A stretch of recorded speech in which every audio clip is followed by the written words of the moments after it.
Welcome to NCI 03 Learning Hub. I want you, the students sitting right there listening to this, to pause whatever you are doing. Just engage in a quick mental exercise with me. Let's do it. Imagine you're currently playing a massive, incredibly complex game of chess. But here is the critical catch. You are not the grandmaster moving the pieces. Right, you're on the board. Exactly. You are a pawn placed directly on the board. Yeah. And from your vantage point, down there on the black and white squares, your field of vision is, well, it's incredibly limited. You can only see what's right in front of you. Yes. You hyper-focus on your own daily moves, your own private struggles, your, immediate obstacles. But for this session, I want you to imagine suddenly zooming out of your own life. Like a camera pulling back. Like a drone camera. Picture your consciousness lifting up, rising higher and higher above the board. Suddenly, the entire grid comes into focus. Yeah. You can finally see the massive, invisible societal forces that are actively moving you and everyone else around. It's a total perspective shift. It is. Class is officially in session, and today our entire curriculum is dedicated to teaching you how to pilot that drone. And, it's arguably the most profound shifting perspective a student can ever experience. To guide us through this the structural awakening today, our classroom is built entirely on source materials from a truly brilliant digital platform called NCI 03. A phenomenal resource. It really is. For those unaware, this platform was conceived and built by Ola Tunbosen, who's often referred to as the digital alchemist. And what he's engineered is a completely free, open-access study space specifically designed for Nigerian students. Right. Specifically preparing for their WAEC, NECO, and JAMB exams. Exactly. And it is a remarkable resource precisely because it doesn't just, feed students facts. It provides actual frameworks for understanding the world. And that is exactly why our primary focus today is mastering one of the most powerful concepts detailed on that platform, the sociological imagination. Such a great term. It is. But we need to establish right away that this isn't just like a vocabulary term to memorize for a multiple choice exam. This concept is genuinely a cognitive superpower. Oh, absolutely. It's the developed ability to understand how your deeply personal, private struggles, the exact anxieties keeping you awake at night, are actually wired directly into massive, overarching public issues. So to effectively pilot the sociological drone, we have to consult the manual, right? We have to analyze the architects who originally designed the lens. Pioneers. Right. The term sociological imagination was popularized by the American sociologist C. Wright Mills, and his core argument was revolutionary for its time. He argued that we have to actively stop diagnosing individual problems in a vacuum. Yeah. If we want to understand the human condition, we must look at the structural architects who laid the foundation for how we study society. And what is brilliant about the NCI 03 materials is how they don't just list these thinkers. They show them in action. Yes. They show how these foundational architects were looking at the exact same chessboard, but they were tracking entirely different physics. Okay, let's unpack that, because I love how their frameworks sort of overlap and collide. First, the material highlights Karl Marx, whose lens was intensely focused on the underlying economic engine. Right, the money and resources. Yes, exactly. He was looking at who controls the resources on the board and the inherent structural friction between the classes moving on it. But then you contrast that with Emil Durkheim. A completely different angle. Durkheim wasn't obsessed with the economic conflict. He was investigating the gravity itself, the social order, the shared rules, the invisible glue that prevents the entire game from descending into pure chaos. It's a fascinating juxtaposition. Marx sees the conflict, Durkheim sees the cohesion, and then you introduce Max Weber to the paradigm. Oh, Weber is so interesting. Right. Weber essentially looked at the psychology of the pieces. He was analyzing power dynamics, meaning, and why we assign cultural value to certain actions over others. The underlying motivations. Exactly. And critically, the framework includes W.E.B. Du Bois. Du Bois provided this vital, indispensable perspective by mapping out how historical trauma, systemic inequality, and the social construct of race draw rigid, invisible boundaries across that board. Specifically shaping the lived Black experience. Yes. And together, these four perspectives merge to form a unified thesis. Society is never just a random collection of isolated individuals making independent choices. It's a vast network of massive intersecting structures. Okay, let's pull this down from the theoretical and ground it in a real-world scenario for the student listening. The platform text provides a perfect working example. Imagine a student who is repeatedly failing their final exams. Very common scenario. Right. And the default sort of hyper-individualistic reaction of our modern society is to look at that student and ask, what is defective about you? Are you not studying enough? Are you just lacking inherent intelligence? But the sociological imagination forcibly halts that line of questioning. It forces us to zoom out. Use the drone. Use the drone. It demands, we ask, are the regional classrooms structurally overcrowded? Is there systemic poverty at home dictating that this student must work wage labor instead of studying? Right. Does the educational district even possess enough qualified teachers? Exactly. It shifts the entire burden of inquiry. It does. We move from interrogating the individual's perceived moral or intellectual failures to interrogating the structural environment they're forced to operate within. Okay, let's pause here because I can immediately hear the friction this concept causes for some listeners. Let me utilize a medical analogy to push back a little. Sure, let's hear it. Let's say I operate as a general practitioner. A patient walks into my clinic with a severe chronic cough. I diagnose the immediate symptom, I prescribe a specific medication, and I send them home. You're treating the individual. Right. That is hyper-focusing on the individual. But sociology feels much more like an epidemiologist stepping into the clinic, stopping me and saying, hold on, why do 50 separate people from this specific neighborhood all have the exact same respiratory failure? Oh, it turns out the ambient air quality from the local industrial factory is completely toxic. That analogy perfectly encapsulates the transition from personal trouble to public issue. I mean, the doctor treats the pawn, but the epidemiologist maps the board. But here is where I have to challenge the premise. Okay. If we continually point to the air quality, if we just relentlessly blame society or the inherently overcrowded classroom or the macroeconomic environment, doesn't that fundamentally strip the individual of all personal responsibility? It's a fair question. Because doesn't this academic framework essentially turn us all into helpless, passive chess pieces who can just shrug and say, well, the societal structure made me fail my WAEC exam, so it isn't my fault? That is easily the most common critique of the discipline. But, it represents a slight misunderstanding of the framework. Sociology is an explanatory science, not an excuse generator. Okay, an explanatory science. Right. It does not argue for the removal of personal responsibility or individual agency. You still possess the agency to open your textbook. You still have to take responsibility for your daily actions. So you still have to make the move.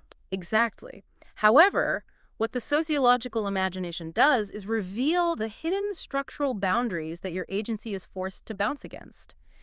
If we simply demand that a student study harder, without acknowledging that the air quality of their environment is toxic, we are essentially punishing people for struggling to breathe. No, that's yeah. The sociological imagination doesn't declare that you are a helpless pawn. It declares that your available moves are heavily dictated by a board you had absolutely no hand in designing. That is a crucial distinction. We're navigating the maze even if we didn't build it. Mm-hmm. But that leads us directly into a massive methodological question. How do we actually know this? Right. We keep discussing society as this giant web of invisible structural forces. Mm-hmm. But unlike biology or chemistry, you cannot isolate society in a sterile test tube. So how do sociologists actually measure the invisible? Well, they deploy very specific, highly refined tools to gather data, and the NCIO3 materials explicitly highlight the primary methodologies here. One of the foundational tools is the large-scale survey. Right, questionnaires. Exactly. Surveys are incredibly efficient for identifying macro patterns across a massive population. For instance, if a researcher needs to determine the prevalence of late-night smartphone usage among secondary students disrupting sleep patterns, Which is a huge issue. massive, well, surveying 10,000 students provides a sweeping structural topography of that specific behavior. But I see a glaring limitation there. A survey merely gives you the what. I mean, it is entirely descriptive. It doesn't possess the bandwidth to give you the why or the nuanced how. And you have hit on the exact limitation of quantitative data, which is why the discipline relies just as heavily on ethnography. Ethnography. Yes, ethnography requires the researcher to step out from behind the clipboard and actually embed themselves within the group's everyday life for an extended duration. So they're actually in the room. They are no longer just sending a sanitized questionnaire. They are physically sitting in the cramped bedroom, observing the student attempting to study while the phone incessantly buzzes, noting the familial interruptions, recording the ambient stress. Here is where the tension gets really fascinating, because the text heavily emphasizes the divide between these two data types, quantitative and qualitative.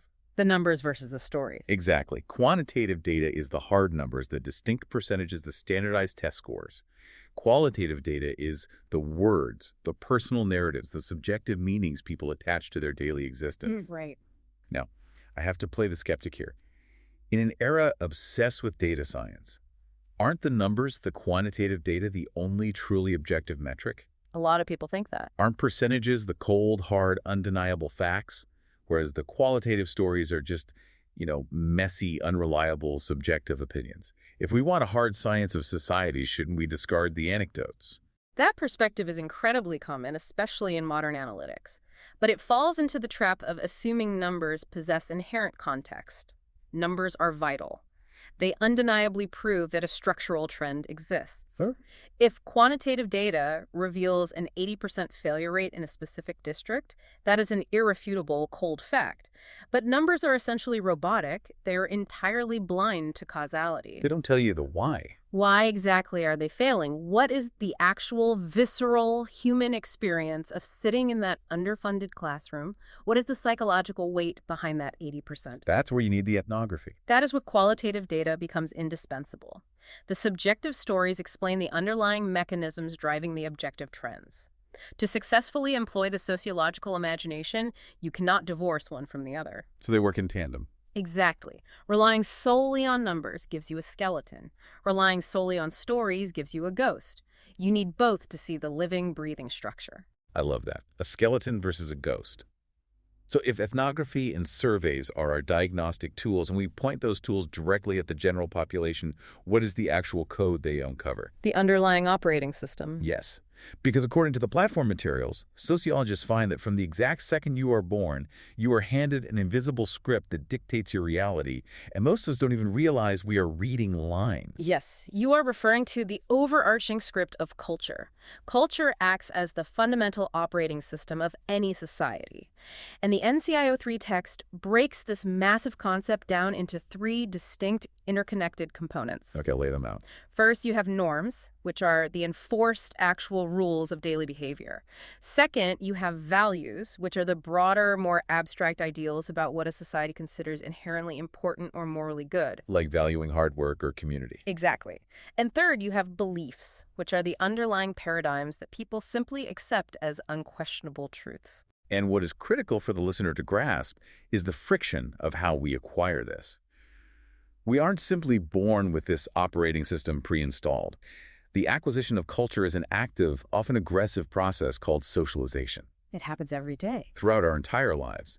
Competing institutions, our immediate families, the relentless media we consume, our religious organizations, the educational system, they are constantly attempting to write their specific code into our behavior. Right, actively socializing us into accepted language patterns, designated gender roles, economic expectations. And while there is a dominant cultural script that most people broadly adhere to, the sociological imagination requires us to analyze the variations and, well, the resistance within it. The subcultures and countercultures. The material makes a highly necessary distinction here.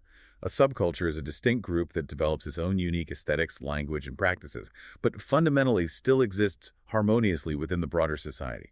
Think of like the complex hierarchies within a university debate society or an underground music scene or even skateboarders. Exactly. They possess their own strict norms, but they aren't actively attempting to dismantle the state. Right, they are just running a specialized program within the main operating system. Whereas a counterculture is actively malicious to the dominant code. A counterculture explicitly rejects and attempts to subvert the main society's core values. The text uses the prime example of organized criminal syndicates, or gangs that explicitly reject the legal and moral order of the state. And alongside this, the text explores cultural assimilation, which details the immense friction minority groups experience when they are structurally pressured to adopt the dominant culture's operating system, usually following migration or systemic colonization. And within this massive, swirling cultural matrix, every single individual holds very specific statuses that dictate how the institutions treat them. Oh, this specific section on status is incredibly illuminating.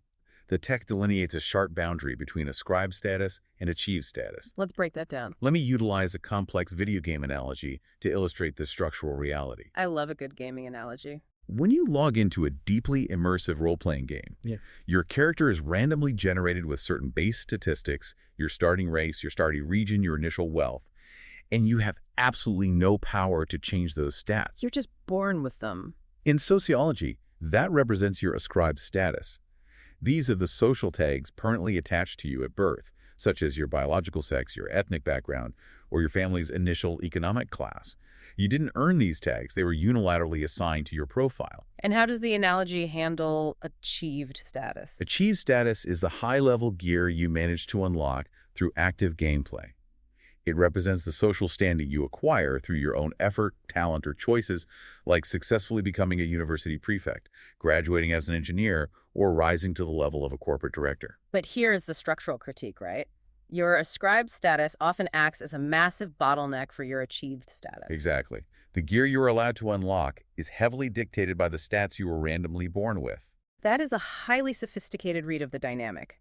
And the text complicates this further by introducing the concept of impression management. Oh, right. Because society is watching us navigate these statuses. Precisely. We are forced to constantly manage how others perceive us. We are actors managing our front stage behavior. A student might be internally paralyzed with anxiety regarding their ascribed economic status, but they will aggressively project an image of immense confidence and wealth when navigating their university peers, just to maintain a specific social standing. Which brings me back to the existential tension of this entire framework. If our entire reality is just a product of competing institutions socializing us, and we are constantly forced to perform impression management to satisfy the expectations of our social networks. Are we ever really choosing? Yes. Are we ever truly making an independent, original choice? Or are we essentially just highly complex NPCs, non-playable characters, mindlessly executing the socialization script programmed into us? That tension is the very heartbeat of sociology.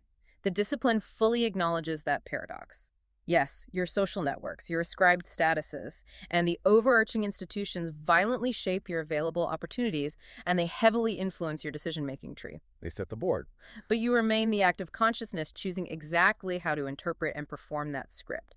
The structural script provides the parameters and the dialogue, but you retain the agency to dictate the delivery, the tone, and occasionally, the improvisation.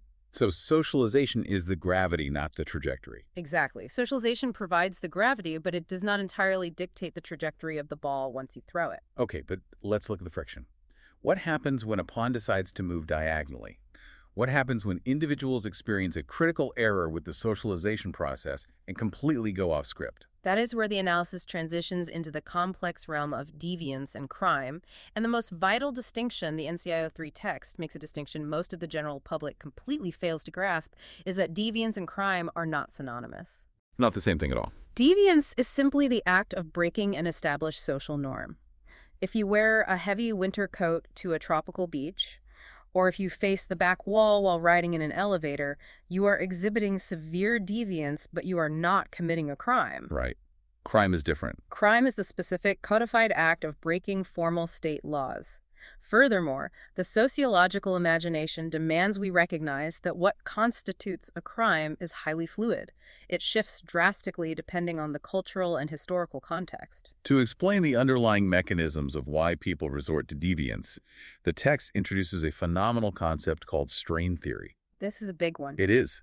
This isn't just about people deciding to be malicious. Strain theory suggests that the dominant culture aggressively sets up universally accepted goals like achieving massive financial wealth or attaining visible material success. But it doesn't give everyone the same tools. Exactly. Yeah. It structurally denies equal, legitimate means for everyone to reach those goals. So the intense psychological and economic strain between the mandated societal goal and the structural lack of legitimate opportunity inherently generates deviance. People innovate. Right. People don't just break the rules, they innovate outside the legal boundaries simply to survive the pressure. And that strain is often compounded by labeling theory, which highlights a terrifying social feedback loop. A self-fulfilling prophecy. Exactly. Labeling theory argues that deviance isn't just an act, it is an identity assigned by society. If the dominant institutions constantly label a specific demographic or an individual as inherently dangerous or criminal, that individual eventually internalizes the psychological weight of the label and begins to actively perform the role. The structural expectation literally creates the outcome. The platform materials provide some incredible grounded examples to test these theories. Let's look at example 1. A secondary school student from a deeply impoverished neighborhood frequently arrives late to morning assembly. The standard non-sociological punitive view simply states that student is lazy, unmotivated, and lacks personal discipline. Blaming the pawn again. Always. But the sociological imagination forces us to investigate the unseen structure. Perhaps the student is forced to walk 5 miles each way because their family entirely lacks transport fare. Perhaps they carry the burden of significant early morning domestic labor to keep a single-parent household functioning. It changes everything. The sociological framework firmly links the chronic lateness to systemic poverty and familial structure, not to an inherent moral failing. And the text tackles an even heavier, highly relevant issue in example 2, a highly intelligent young person choosing to join an organized online fraud syndicate. Right, very relevant. The standard, immediate societal reaction is purely moral judgment. This individual is fundamentally wicked and greedy. But the sociological view meticulously applies strain theory. It forces the observer to ask those hard questions.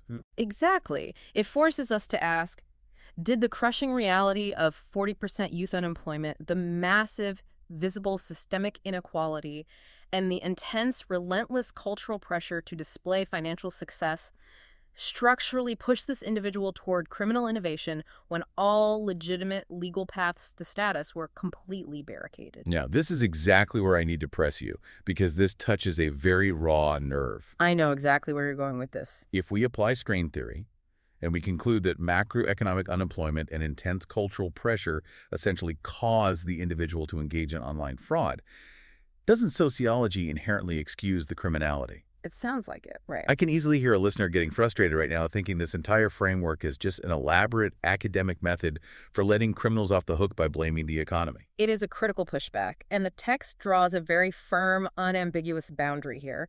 We must separate moral culpability from structural causality. Sociology does not, in any capacity, excuse the crime. It doesn't excuse it. Not at all. It meticulously explains the social causes that make the crime statistically predictable. Understanding the complex mechanisms of why a phenomenon occurs is entirely different from declaring that the phenomenon is morally acceptable. So explanation over exoneration. We analyze the cause, but we also have to analyze the deeply uneven consequences through the lens of stratification. Stratification, the concept that society is literally stacked in hierarchical layers. Exactly. Society is not a flat plane. It is fiercely stratified, arranged in rigid layers of inequality based on economic class, racial categories, ethnic divisions, and gender. And that limits mobility. It severely limits social mobility, your mathematical probability of moving up or down those layers across your lifetime. And crucially, regarding our discussion on crime, stratification completely dictates how deviance is handled by the state. The justice system isn't blind. The criminal justice system is not a blind, perfectly equal arbiter. Structural inequality dictates who is heavily policed, who possesses the capital to secure elite legal defense, and who receives maximum punitive sentencing. Right. A wealthy corporate director committing massive financial fraud routinely navigates a drastically different, far more lenient justice system than an impoverished citizen caught stealing basic necessities. Because none of these individual actions, the successes, the failures, the crimes, or the punishments, occur in a vacuum.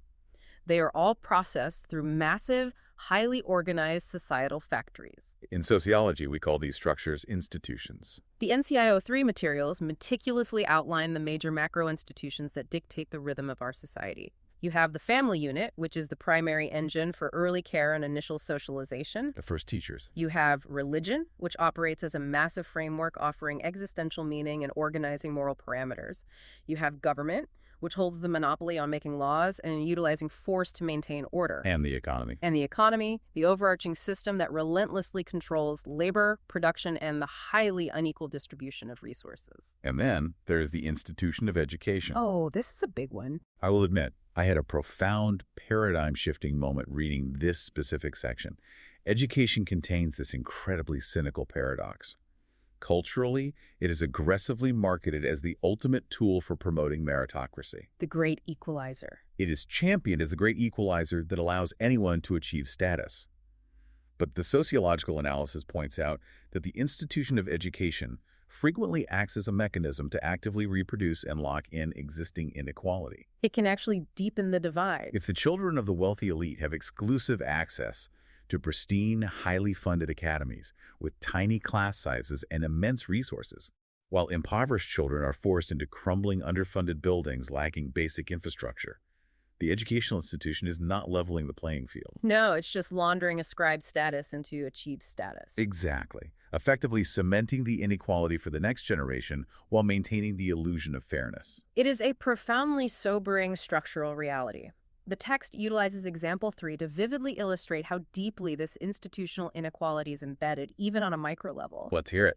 Consider a standard school environment where male students are subtly but consistently pushed toward advanced science and technology clubs, while female students are disproportionately encouraged to join cultural, arts, or domestic science groups. The unexamined personal view assumes, well, that simply reflects their natural biological preferences. Right, but the sociological imagination identifies this immediately as institutionalized gender socialization. The school itself, functioning as a factory of culture, holds highly unequal, structurally enforced expectations based entirely on the student's ascribed status. And what makes this framework so urgent to understand is that all of these institutions are currently buckling under immense modern stress. Urbanization, for one. The text delves into contemporary challenges, specifically urbanization. You have millions of people continually flooding into massive urban centers, desperately seeking economic opportunity, but colliding with failing infrastructure, catastrophic housing shortages, and intense psychological congestion. It creates a pressure cooker. And inevitably, this immense structural friction gives rise to social movements, moments when the individual pawns finally recognize their shared condition and collectively attempt to rewrite the rules of the board. But of all the contemporary pressures detailed in the material, perhaps the most psychologically resonant is the modern phenomenon of the achievement society. Oh, this part was heavy. We exist in a highly specific cultural era that places an almost fanatical, unparalleled value on constant, visible productivity, relentless self-optimization, and material success. It perfectly resembles a treadmill. But it's a treadmill that someone else entirely designed, that an invisible institution programmed, and they just keep quietly, relentlessly increasing the speed dial. That never stops. You are sprinting as fast as humanly possible, desperately trying to acquire those achieved statuses, terrified of slipping backward. And while this achievement society undoubtedly drives incredible technological and economic innovation, the text explicitly notes the dark underbelly. The burnout. It generates a population suffering from chronic, deep-seated anxiety, immense psychological burnout, and fundamentally fractured social well-being. Which brings us to the ultimate utility of this entire discipline, and why mastering the sociological imagination is so vital. When you are isolated on that treadmill, experiencing that crushing, suffocating anxiety, your default cultural programming dictates that you blame yourself. I'm just not working hard enough. You internalize the struggle, you conclude, I am simply not running fast enough, I am personally defective. But the sociological imagination provides the exact lens required to step back and examine the mechanics of the treadmill itself. It shifts the blame. It empowers you to understand that the pervasive anxiety of the modern achievement society is a deeply structural, macro-level problem, not just a private, individual failing. That structural awakening is the entire purpose of analyzing this source material today. It perfectly encapsulates why Ola Timboson designed the NCIO3 Learning Hub to be a completely free, democratized resource. It's doing important work. This platform isn't just feeding you high-level WAEC or JV data so you can pass a standardized test and forget it. Internalizing the sociological imagination fundamentally rewires how you interact with your own reality. Absolutely does. It transitions your mind away from endless, paralyzing self-blame and equips you with sharp structural awareness. You finally stop viewing yourself as an isolated, broken piece, and you begin analyzing the massive, invisible hands moving the board. And as we conclude today's session, I want to leave you, the student, with a final provocative thought to critically analyze on your own time. Say it.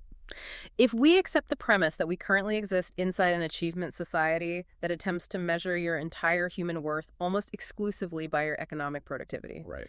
and if we acknowledge that your overarching life chances are heavily dictated by ascribed statuses and massive institutional architectures that you never actually chose, Who exactly is writing your deeply personal definition of success? And having successfully piloted the sociological drone today, is it finally time for you to take the pen and begin writing your own?